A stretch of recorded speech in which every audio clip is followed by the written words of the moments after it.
Hi, everyone, and welcome to the third annual Primary Care First National Meeting. I'm Cindy Minitry, your MC, and a registered nurse serving the Practice Network team. Our mission is to bridge the gap between practices like yours participating in PCF by sharing promising strategies.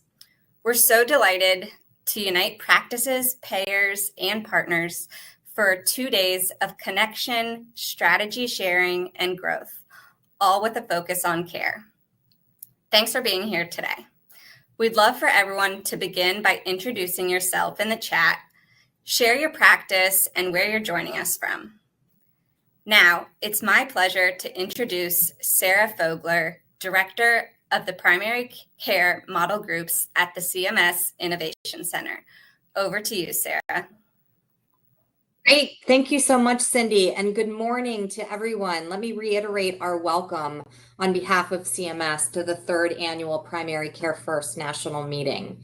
Thank you so sincerely for joining us virtually to review and discuss what you're learning on the ground as you implement PCF and quite literally serve as change agents who help drive better healthcare outcomes for individuals and their communities they live in. I'm Sarah Fogler, Director of the Patient Care Models Group at the CMS Innovation Center. It's my absolute pleasure to kick off this annual meeting and my privilege to partner with such a mission-driven group of individuals who are challenging the status quo every day and imagining a better future for all of us. At CMS, we believe that primary care is the cornerstone of a high-quality healthcare system that effectively and efficiently meets the needs of patients and communities. It's why we've been investing in primary care for over a decade at the Innovation Center, and why we do not take your participation and partnership with us in PCF lightly. We know how hard this day-to-day work is, but we also know that we need a stronger, advanced primary care system that can better help all of us and our loved ones live long, healthy lives. This meeting provides us with an opportunity to come together, to highlight new data, to share learnings from successful model delivery initiatives that bring us just a step closer to improving our desired future state. We at CMS are all excited to learn from you as practice leaders over the next 2 days through elective sessions, a poster walk, tomorrow's plenary session, and the virtual chat about how you are changing care delivery to serve patients, how the PCF model is supporting this work, and the lessons that you are learning through these implementation efforts. We welcome your insights, questions, and comments throughout, so please do share. As we formally kick off our annual meeting, I would remind us of PCF's national footprint. It's so easy to lose sight of how our individual whistle can contribute to a symphony. Starting here may remind us in unison we're an orchestra. This slide is just a quick demonstration or a quick reminder of where PCF is operating and beneficiaries that we're covering through services delivered via the Primary Care First model, Primary Care First is an extensive network operating nationwide across 26 regions. As of May 2024, there are 2,090 active practices delivering care to over 1.5 million attributed beneficiaries across all regions. We believe that your impact reaches far beyond these numbers as you're transforming the way primary care is delivered in your practices, communities, and regions. We are excited to share what we're learning. If we could go to the next slide, Cindy. As both cohorts gain experience in value-based care, that's 3+ years of experience in PCF among cohort 1 practices, which comprise about 25% of the PCF network. The remaining 3/4 of the network are cohort 2 practices, and they have completed 2 years in PCF and are currently in their 3rd year. Many of you have primary experience with CMS Innovation Center models, including both the Comprehensive Primary Care Plus model or CPC Plus. Despite including a variety of practice types, PCF is primarily focused on practices that are system-based, located in urban settings, and caring for a range of healthy to chronically ill patients, primarily in risk group 1. We thank the 13,000+ clinicians in PCF for the unwavering dedication to delivering advanced primary care in an ever-evolving healthcare ecosystem. Let's give them a virtual round of applause, please. And last but not least, we thank our 17 partner payers for joining us in this important work, staying committed to promoting value-based primary care by relying on key features of model design, such as payment, quality measurement, and data sharing to streamline the experience for primary care practices and clinicians. Without further ado, I'm delighted to introduce you to Ellen Lukens, Deputy Director of the Innovation Center. Ellen, I'll hand it over to you. Thanks, Sarah, and good morning, everyone. I'm Ellen Lukens, and as Sarah said, I'm the Deputy Director at the CMS Innovation Center. Thank you so much for joining us today. I am absolutely loving seeing this chat with all these folks in different locations across the country. So again, really appreciate it. Echoing Sarah's emphasis on how we really have such a broad reach in this model. So I just wanted to reflect a little bit on how PCF sort of nests within the larger Innovation Center and the contributions that we think you all are really helping us make in primary care.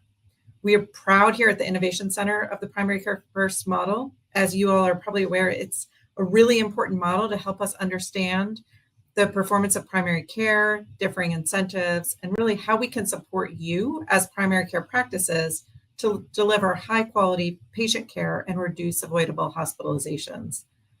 We consider each of you essential partners. We couldn't do this without you, and we recognize that.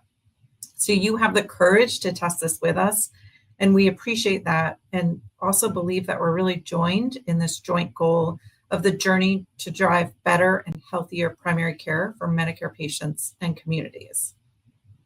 So we are on this slide now, the CMS Innovation Center's vision. I just wanted to reflect, go back a little to 2021, and reflect some work we undertook at that time. And when we started working with the new administration, they really wanted us to take a big step back and say, what is it? We've been testing for 10 years. What is it now that we're really focused on? Where do we want to be in 10 years? And we arrived at this vision with 5 supporting pillars. And the vision, as I think many of you are aware, is to achieve equitable outcomes through high quality, affordable, person-centered care. And there are 5 pillars to support that vision. And I did want to take a few moments just to drill down a little bit more on our first pillar, which is driving accountable care that promotes the delivery of whole person integrated care. And what that really means is through our work in the strategy, talking with beneficiaries, providers, health plans, researchers, and others, and really trying to narrow in on what does that mean. So from our perspective, we want beneficiaries in traditional Medicare to have integrated, coordinated care and patient navigation support that leads to better outcomes and improved quality. We believe that's a foundational element of PCF. We set a goal for every Medicare beneficiary and the vast majority of Medicaid beneficiaries to be in an accountable care relationship by 2030. That could be through an advanced primary care model like PCF, for example, or through an accountable care organization. Regardless of the provider or entity, we want to make sure that there's meaningful accountability for total cost of care and outcomes that matter to patients, like functional status and patient-reported outcomes.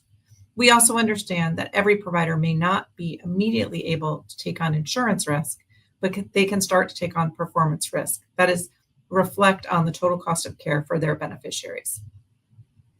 And when we talk about a care relationship with accountability, what does that really mean? We're talking about a relationship in which the beneficiary knows who they can count on to care deeply about their health and their health care in all dimensions, that they have a good experience of care, that they can stay healthy, and if faced with illness, they can get the help they need to manage that illness and live their best lives, and that this is done in a way that doesn't bankrupt them and is a wise and effective use of our collective resources. This really describes the relationship that you and your team have with your primary care patients in clinics and practices in PCF. And that is why what you're doing is so important. When we've done site visits to these practices, I think we've all been incredibly impressed by the degree to which you are actively managing and coordinating care in a way that's consistent with our goals. Achieving the Innovation Center's goals around health system transformation and value-based care requires the engagement of the entire health system, with a special focus on the relationship between primary and specialty care providers integral to enable whole person integrated care. And I think, as you are all aware, and as the statistics bear out, and also our discussions with beneficiaries underscore how much over the last few decades Medicare beneficiaries have faced greater clinical and system complexity. A majority of beneficiaries have one or more chronic condition, and the number of providers they're seeing each year is increasing. This growing complexity increases demands on both primary care and specialty care providers, and particularly the need for coordination between these settings. This coordination between primary and specialty care is important in acute episodes of care, but also continues on through the longitudinal management of chronic conditions, where patients maintain lasting treatment relationships with multiple providers. For care to be truly person-centered, patients must experience their systems of care in an integrated way, placing the primary care provider as the quarterback of that care that their attributed patients are receiving. Thinking about primary care and specialty care in a more integrated way also makes sense from a dollars and cents perspective. When patients are referred to the highest quality and most appropriate specialty care providers, that care can be more effective, efficient, and yield better outcomes. When the coordination between their providers is tighter, patients move more seamlessly between providers and may be less likely to be lost to follow-up. And when patients' data follows them and is shared effectively between care settings, their providers are enabled to provide more comprehensive care that takes into account the broader picture of health. All of this has the high potential to yield cost savings, and particularly in specialty care, where there's a significant level of overall spending. And I will say you as PCF practices have really been on the forefront of pushing us on data sharing and data capabilities, and we really appreciate this. So as we continue this process of driving accountable care through our portfolio of primary and specialty care models, we know we can't do this alone.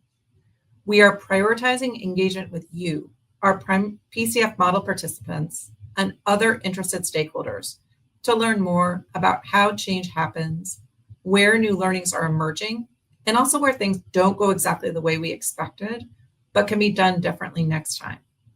We need to hear about the experiences that model participants and beneficiaries have in PCF and our other models. And we use that feedback, as you know, to determine where improvements can be made. Now, this all sounds good, but primary healthcare is complicated, and paying for care in a way that enables this kind of relationship and provides adequate resources for you to build the teams you need to provide this kind of care is also really complicated. I wish it were easier, but I really appreciate your willingness to test this and improve it with us. Through our work in PCF and your work in PCF, you are showing us that this can work, and the steps we need to take to make it work better. In our first decade, many of you also tested models with us, including CPC, CPC Plus, and now in PCF. We are learning again and again how to best support primary care practices as you move from care constrained by fee-for-service payment to care delivery that leverages the flexibility provided by prospective population-based payment for the patients you are accountable for. We believe that strengthening primary care involves 3 pillars: strengthening financing, advancing health equity, and enabling sustainable transformation through alignment across multiple payers. We expect the next generation of primary care models, MCP, ACO PC Flex, and the primary care portion of the AHEAD model, and that is our state-based transformation model, to show us the multiple ways in which payment can support primary care practices and systems. And we continue to solve for challenges that you face every day, like how to engage the specialists you rely on to provide care for your patients in this way with an accountable care relationship where there's accountability and true partnership. Many of you have collaborative care agreements with specialists and utilize e-consults to quickly obtain questions to answers to important clinical questions to advance patient care. We are looking at ways to integrate specialists into value-based care and incentivize primary care and specialty practices to work together locally to improve the quality of care and health outcomes for patients. In the next couple of days, you're going to learn a lot from each other, and we're going to learn a lot from you. I'm looking forward to this, and I know that everyone on the larger team at CMMI is looking forward to it as well. Thank you for your courage, commitment, and partnership to advancing high-quality, person-centered primary care for Medicare beneficiaries. Thank you also for being here, for your peers, and for sharing unselfishly with them what you're learning in your PCF journey. And with that, I will pass the mic back over to Sarah Fogler. Great. Thank you so much, Ellen, for those encouraging words and recentering us on the commitment of the Innovation Center to continue our longstanding investment in primary care transformation and considering the contribution of primary care to our accountable care goals. We have an exciting 2 days ahead with several opportunities for you to learn from each other and for us to learn from you. Later this morning, you'll hear about how we are evaluating the PCF model. Then you will have dedicated time to connect with each other, practice managers, clinicians, regionally, and more. We will have some icebreaker questions, and we encourage you to bring any discussion topics and questions of your own. Then you'll have an opportunity to choose between one of 2 elective sessions in which your peers will share strategies they are implementing on the ground, along with outcomes and data that document their success. This afternoon, we have sessions on using data to address health equity, a core priority at the CMS Innovation Center and the agency as a whole, as well as integrating behavioral health care and primary care. We'll end the day with a self-guided walk through our virtual poster hall, where you can read more about what your peers are working on and hopefully pick up a few ideas to take back with you to your practice. Let's move to tomorrow's agenda. So tomorrow we'll start the day with a special plenary session, a reflection panel, featuring speakers from 3 practices across urban, rural, system-based, and independent settings, who will share their experience and reflections along their journey to value-based care through the lens of a clinician, data specialist, and practice manager. We can't wait to have this important conversation. Then you'll choose 2 out of 4 elective sessions with a 10-minute break in between before our final facilitated poster breakout session, in which our 23 posters are organized into 5 themes. They include quality improvement, transitions of care, using tech and artificial intelligence, care management, and addressing patient goals. Be sure not to miss this. Poster authors will present to get your input, answer your questions, and continue the conversation. We hope you'll join for as long as you're able and take back what you hear into your daily practice. Before you hear from each other, though, our PCF model leads, James Lee and Katie Schultz, want to take an opportunity to reflect on what we're hearing from all of you. So I'm going to hand the mic now over to James Lee, one of your PCF co-model leads. Thank you, Sarah and Ellen. We hope to see you all at the networking groups today and tomorrow. Good morning, everyone. I'm James Lee, and it's my privilege to co-lead the PCF model at the CMS Innovation Center. I'm thrilled to be at our 3rd annual PCF national meeting today. Our collective journey in strengthening primary care has been both rewarding and enlightening. I'm eager to share some of our key learnings from our work in the model.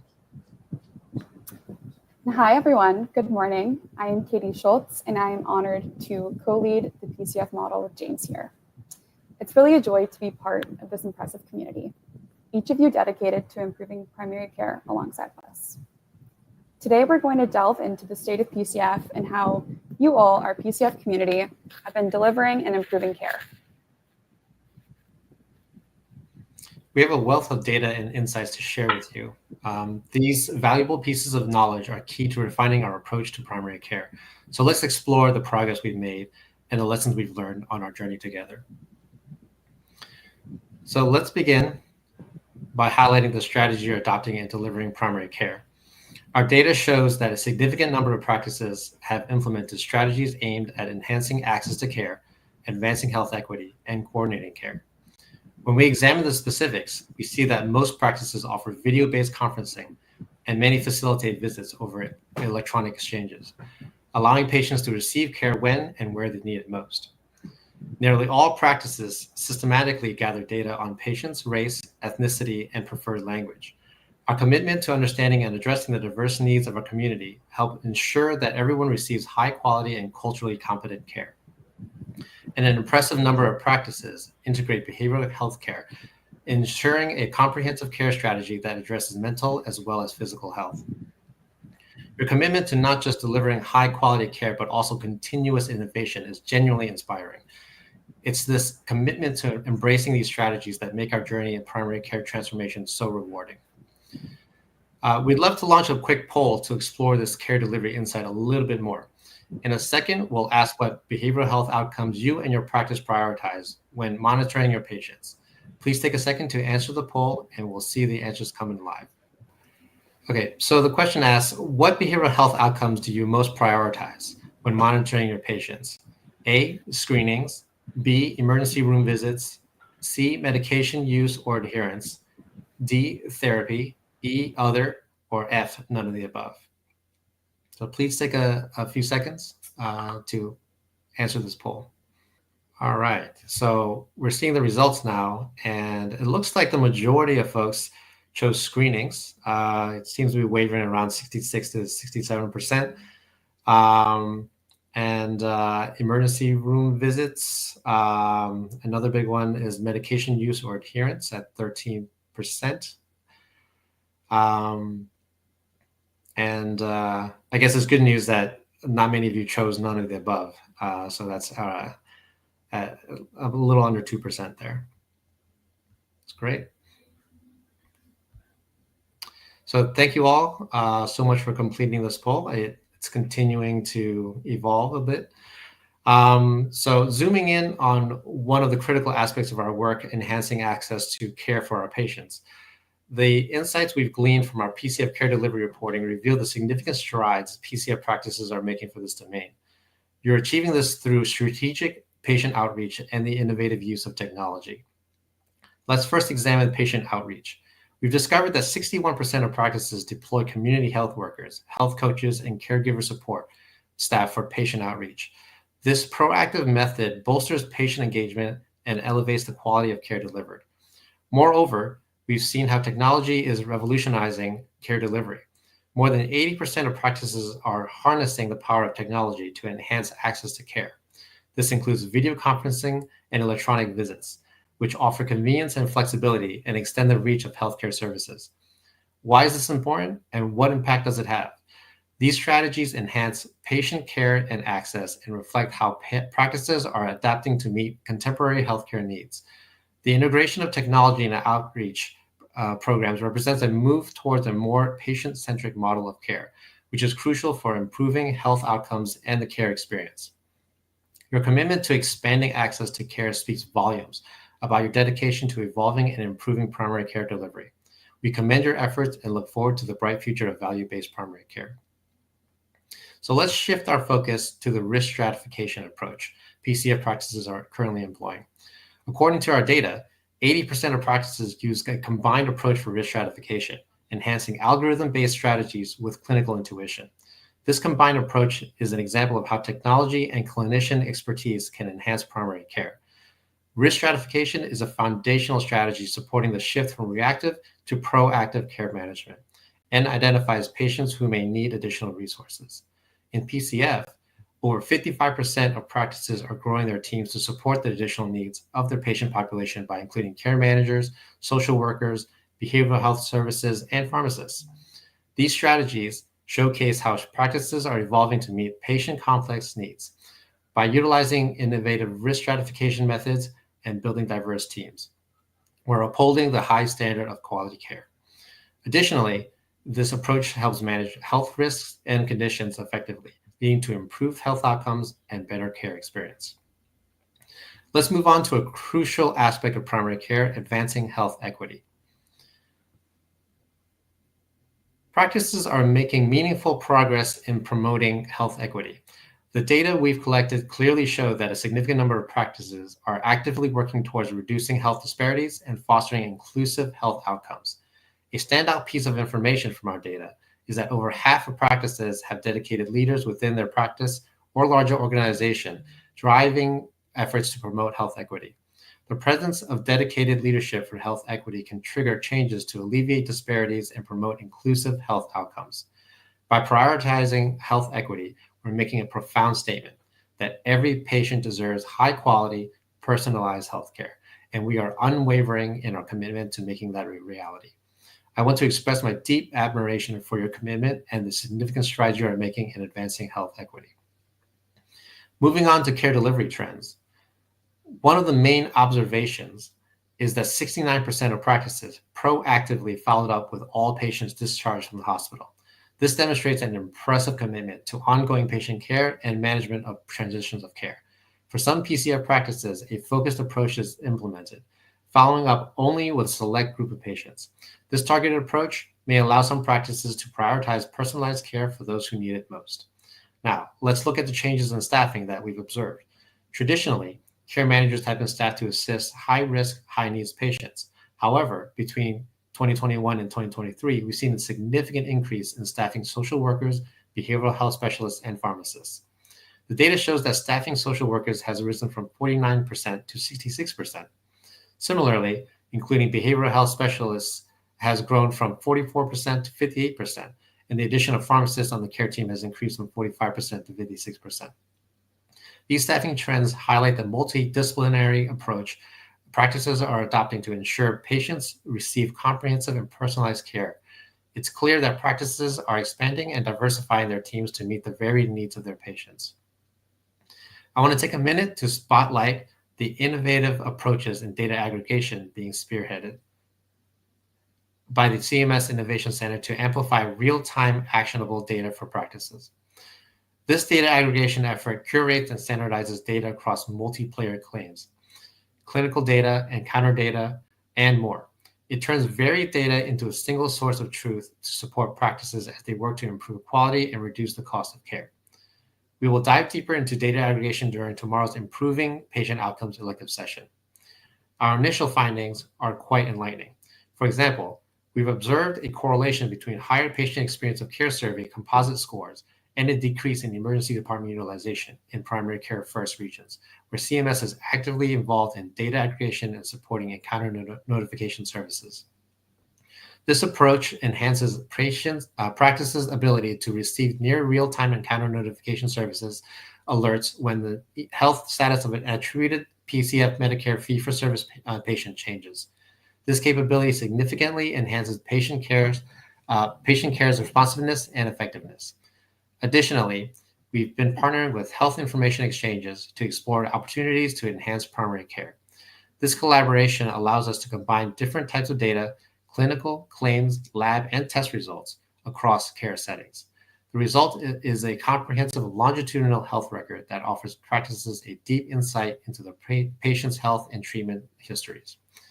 We've shared links to our data aggregation resources in the chat to help you better understand these processes and how they can benefit your practice. We urge you to explore these resources and discover how they can support your work in delivering high-quality patient care. And with that, I'll pass the mic to Katie Schultz to share a bit about practice performance in PCF. Wonderful. Thank you, James, for sharing those PCF insights. As we carry on now with our conversation about the state of PCF to date, I'm really excited to share more about our endeavors and the progress we're making along this journey of primary care transformation and toward our mission to deliver high-quality, patient-centric care. While we don't have time to dive into all of the ways in which we track performance data, we still wanted to highlight a few this morning. We'll start here by taking a look at acute hospital utilization trends we're seeing among our PCF practices in risk groups 1 and 2. And looking here at the median AHU observed to expected ratios, I wanted to highlight the decrease we saw from the second PDA quarter of 2022 at the start of your graph through the first quarter of 2024. We're really excited and encouraged to see that downward trend and to hear of the improvements from you all that you're having on hospitalizations. This reduction may be the result of proactive management of your patient care and your patient needs. It's a testament really to the effective care strategies all of our practices have implemented. And I did want to highlight As you all know, beginning in Q2 2024, CMS transitioned to updated NCQA AHU measure specifications. And it's normal to see slight differences when specifications change.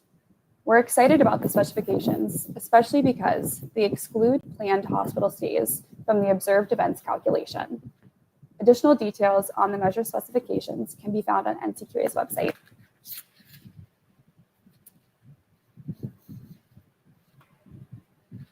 All right. Thanks.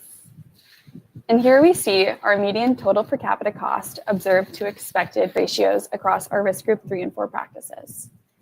While the TPCC OE ratios are relatively stable, we can see a small decrease in more recent PBA quarters. And we look forward to monitoring these trends in the future.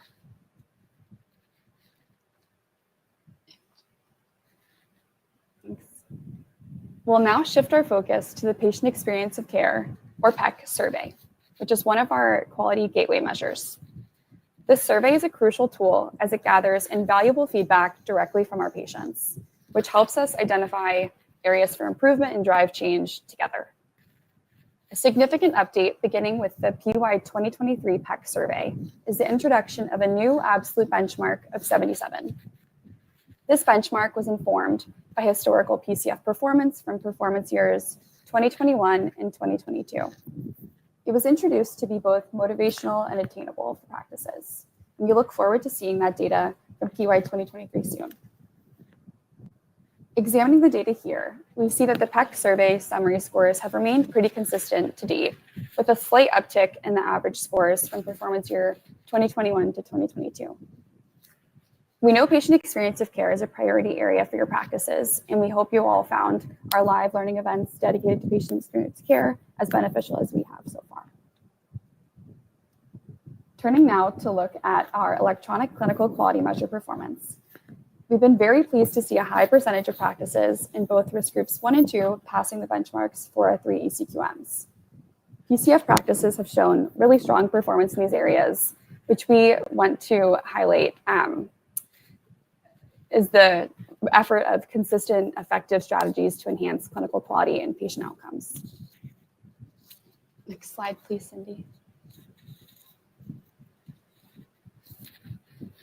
We wanted to take a moment here to thank you all for your active engagement as we've navigated through the current state of the PCF model, looking at both the care being delivered and the impact on performance. The next 2 days, we're going to hear from you about what these care delivery strategies really look like in practice, and we'll hear more about the positive impacts you're seeing in your own experience in the model. I know that the impact of care delivery changes can take time, but we're really excited by what we've seen in the current trends, and the opportunities that we have to continue to improve together in the future are also really exciting for us.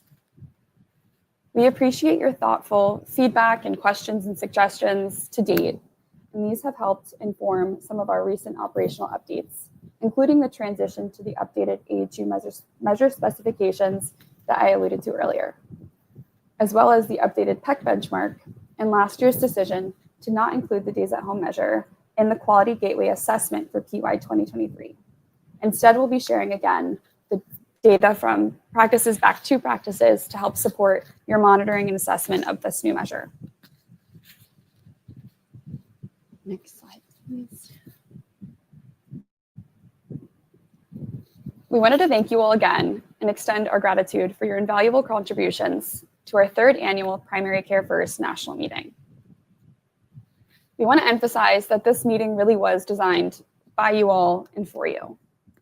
Over 300 practices individually were involved in planning of the national meeting. You'll have the opportunity to hear from 31 different practices presenting their work throughout the course of the meeting as well. And 31 practices and 2 PCF payer partners showcase their unique efforts by submitting posters, which you'll have an opportunity to review as well. We know you'll find these next 2 days informative and beneficial, as will we. So we wanted to thank you all now. We're really looking forward to spending the next 2 days with you throughout this national meeting. And we thank you for your time and your dedication as we remain centered on care. I'll now pass it back to Cindy Minitry to guide us through the remainder of our agenda and kick things off. Cindy, over to you. A big thank you to our speakers today, Sarah, Ellen, James, and Katie. Over the next 2 days, we're setting the stage for a dynamic exchange of ideas, inspiring narratives, and strategy sharing. And most importantly, we're here to celebrate your daily contributions to being centered on care for your patients. Coming up next is Mathematica's evaluation of the Primary Care First model, a session detailing the second PCF annual report.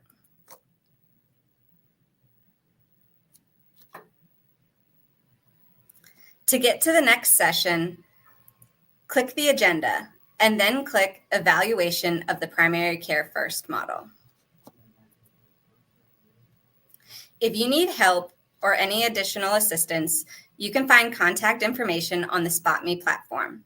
If you need national meeting help or support, click the support page or email pcfpracticenetwork@deloitte.com. If you need any help with PCF model support, please email pcfsupport@pcf@telegen.com. Thank you again, everyone, for attending our third annual PCF national meeting. We're so excited for the day ahead. See you all in the next session.